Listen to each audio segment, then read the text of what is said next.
आपके साथ मनीषा सिंह और आप देख रहे हैं एबीपी गंगा। उत्तर प्रदेश की पूर्व मुख्यमंत्री और बहुजन समाज पार्टी के सुप्रीमो मायावती फिलहाल किसी गठबंधन का हिस्सा नहीं है। इतना ही नहीं, वो कई मौकों पर किसी अलायंस का हिस्सा बनने से इनकार कर चुकी हैं। हालांकि उन्होंने बीते दिनों पहली बार भारतीय राष्ट्रीय विकासशील समावेशी गठबंधन यानी इंडिया अलायंस के भीतर अपनी आलोचना पर कड़ी प्रतिक्रिया दी है। इतना ही नहीं, उन्होंने नाम लेते हुए समाजवादी पार्टी के राष्ट्रीय अध्यक्ष अखिलेश यादव पर भी टिप्पणी की।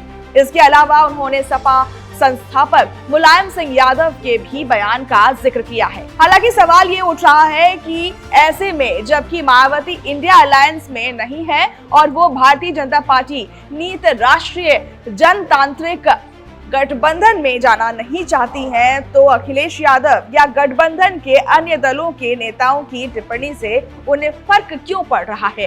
कांग्रेस के संदर्भ में सूत्रों का दावा यहां तक रहा कि पार्टी की यूपी इकाई के कुछ नेताओं ने बीते महीने हाईकमान से हुई वार्ता के दौरान बसपा को साथ लाने की वकालत की।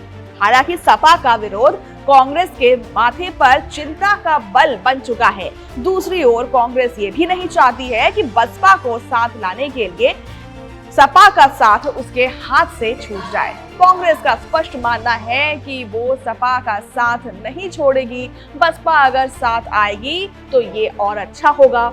ऐसे में ये माना जा रहा है कि सपा और कांग्रेस एक बात पर राजी हैं कि जब तक अखिलेश यादव तैयार नहीं होते तब तक बसपा की इंडिया में एंट्री नहीं होगी।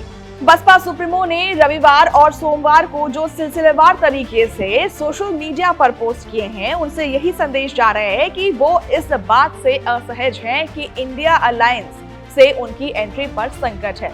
दरअसल बसपा भले ही आगामी चुनाव में अकेले जाने का दावा कर रही हो, लेकिन वोट के समीकरण उसके अनुकूल नहीं है। यूपी में इंडिया के तहत सपा, रालोद और अपना दल कमेरावादी साथ चुनाव लड़ रहे हैं। अगर ये तीनों दल अलायंस में साथ रहते हैं तो बसपा को इस बात की आशंका है कि मुस्लिम वोट उससे पूरी तरह से दूर हो सकते हैं।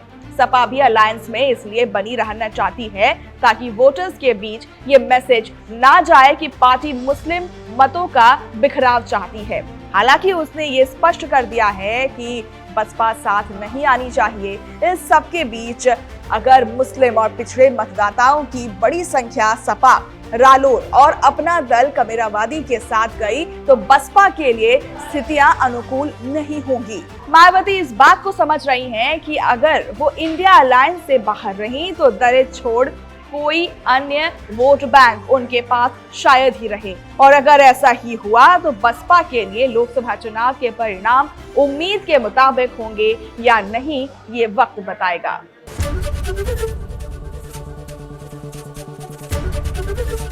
एबीपी गंगा, खबर आपकी, जुबान आपकी।